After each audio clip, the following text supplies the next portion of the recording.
Bye sir. Sir నా visa వచ్చేసింది. 2 days లో మీటింగ్ అయిపోగానే వెళ్ళిపోతాను. అంతా హ్యాపీగానే అయిపోతుంది కదా sir? Thank you sir. Bye.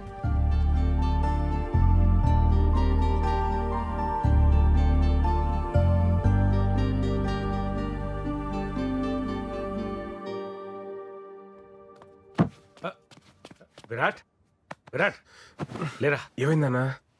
ఎక్కడికి నాన్నా? చెప్తారా.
ఒంటరితనం అనేది ప్రతి రాత్రి నా మీద యుద్ధం చేస్తూనే ఉంది. దాని మీద ధైర్యంతో గెలుస్తూ వచ్చాను. కానీ రాత్రి ఒంటరితనం ముందు నా ధైర్యం ఓడిపోయింది. నేను బాగానే ఉన్నానని మీరు అనుకోవచ్చు, కానీ అస్సలు బాలేను. మిమ్మల్ని బాధ పెట్టాలని కాదు, ఇలా బతకలేక చనిపోతున్నాను. క్షమించండి. సోలో బతకంటే సోల్ లేని బ్రతుకు.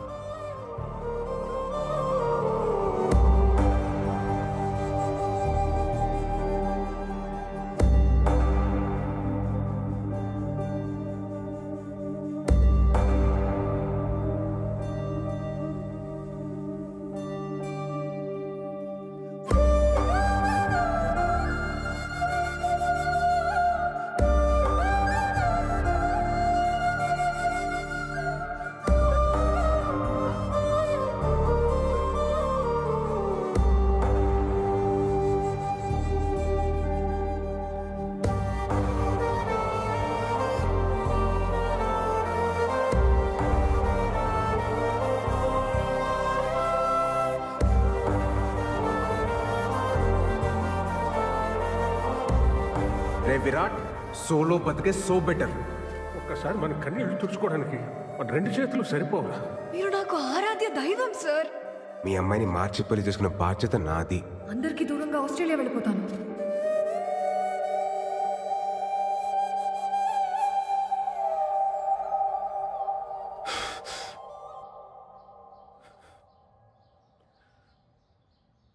ఒంటరితనం భరించలేక మా అమ్మాయి చనిపోవడం చూశాక భయం వేస్తుందమ్మా. నేను ఎంత పెద్ద తప్పు చేశానో నాకు అర్థమవుతుంది. నా బాధ ఏంటంటే ఈ పెళ్ళొద్దు, ఈ ప్రేమొద్దని అంతమందిని నమ్మించగలిగినోడిని పెళ్లి చేసుకుంటే బాగుంటది, ప్రేమిస్తే బాగుంటదని ఒక్కదాన్ని నమ్మించలేకపోతాను చూడు. పిచ్చి పిల్ల మా అమృత నేను చెప్పిందంత నమ్మి తన వాళ్ళందరినీ దూరం పెట్టి ఎక్కడికో ఆస్ట్రేలియాకి వెళ్ళిపోతుందట. ఏం చెప్తే తనకు అర్థమవుతుందో నాకు అర్థం కావట్లేదమ్మా. నీ ఆలోచనలు మారాయన్న విషయం అమ్మాయికి చెప్తే అర్థమవుతుంది. 1000 అబద్ధాలు ఆడైనా ఓ పెళ్లి చేయమన్నారు, కానీ అందులో ఒక అబద్ధం కారణమైన ఆ పెళ్లి నిలబడదని ఎవరు అనుకోర్రా. అప్పుడు నీ ఫిలాసఫీ కరెక్ట్ అని నువ్వు అంత గట్టిగా నమ్మావు కాబట్టి అంత బలంగా మాట్లాడావు. ఇప్పుడు అదే రాంగని అంతకన్నా బలంగా నమ్ముతున్నప్పుడు ఎందుకు ఆలోచిస్తున్నావురా? వెళ్ళు, చెప్పే. నువ్వు చెప్పింది కరెక్ట్ నానా.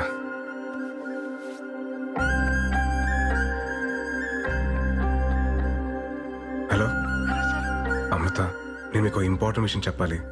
ఒకసారి కైలాసగిరికి వస్తారా? షూర్ సార్, వస్తాను. ఓకే అండి, బాయ్.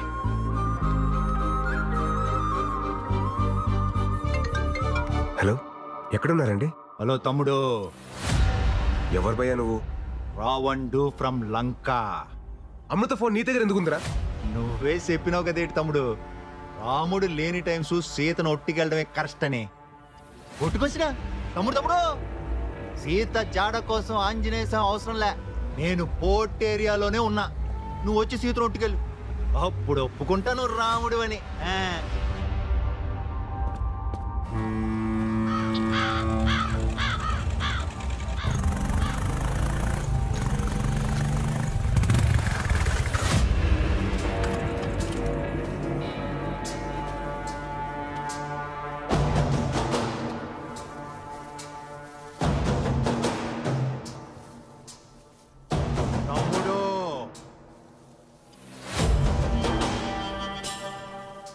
పోయిన సుట్టు బట్టలు తక్కువైపోయి కొట్టేసిపోనావు, ఈ సుట్టు మొత్తం బ్యాచ్ తో దిగిపోనావు.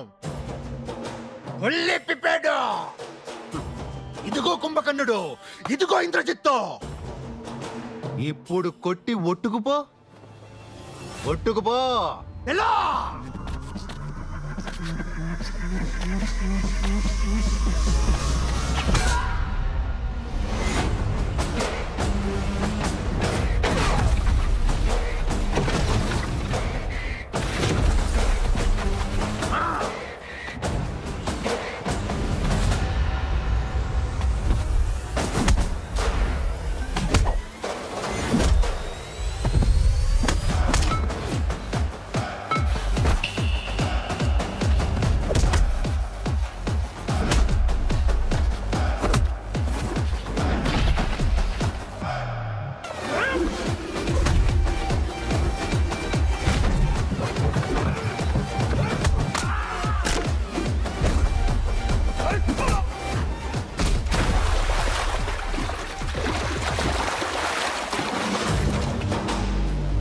అన్ని తలకాయలు పగిలిపోయినాయి.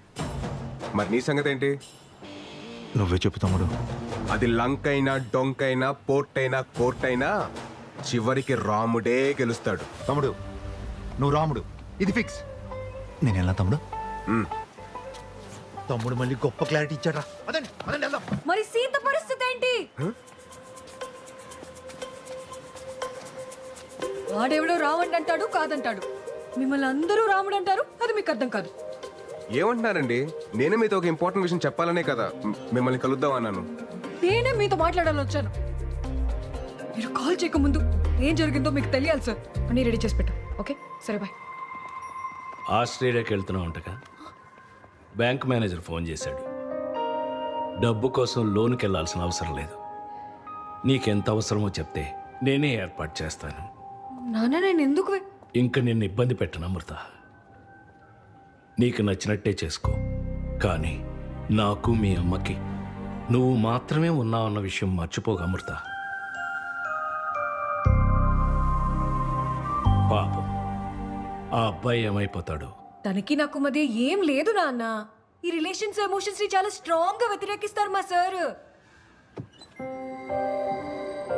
మీ ఇద్దరి మధ్యన ఏమీ లేకపోతే నీకింతమంది ఫ్రెండ్స్ ఉండగా అతనికే నువ్వెందుకు ఫోన్ చేశావు? ఎటువంటి ఎమోషన్స్ లేనివాడైతే ఎందుకు రాత్రంతా మన ఇంట్లో మనిషిలాగా మనతోనే ఉన్నాడు? నేను మీ అమ్మ విషయంలో ఎందుకు కంగారు పడ్డానో తెలుసా? అది లేకపోతే నా బ్రతికేంటో నా ఒక్కడికే తెలుసు కాబట్టి. ఇప్పుడు ఇదంతా నీకు మెలోడ్రామాలా ఉండొచ్చు. రేపన్న రోజున ఆ అబ్బాయి నీ పక్కన లేనప్పుడు ఆ వెలితి ఏంటో నీకే తెలుస్తుంది.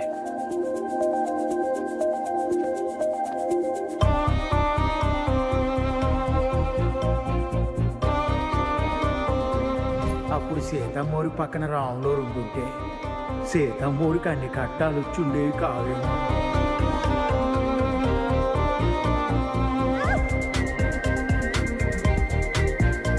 నాకెప్పుడు ఏ టఫ్ సిచ్యువేషన్ వచ్చినా అక్కడ భలే ఉంటారు సార్ మీరు. సోలో బతుకంటే సోల్ లేని బ్రతుకు.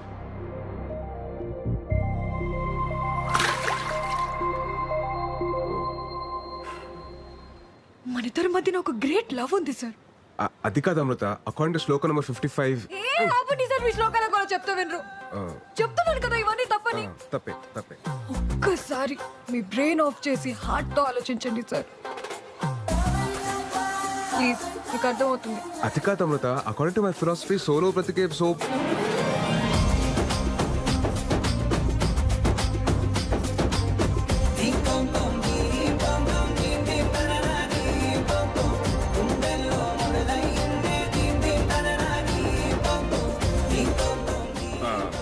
మీరు చేతులు వదలనంటే మీకు మాట చెప్తాను. నా ఫిలాసఫీ ట్రాష్ అని నాకు ముందే తెలుసు. వదిలేస్తాం గట్టి పట్టుకో, ఇంకా గట్టిగా. మన లవ్లోనే కాదు, మన అప్రోచ్లో కూడా జెన్యూనిటీ ఉంటే ఆటోమేటిక్గా ప్రకృతి కూడా ఫేవర్ చేస్తుందని ఇప్పుడే అర్థమవుతుంది.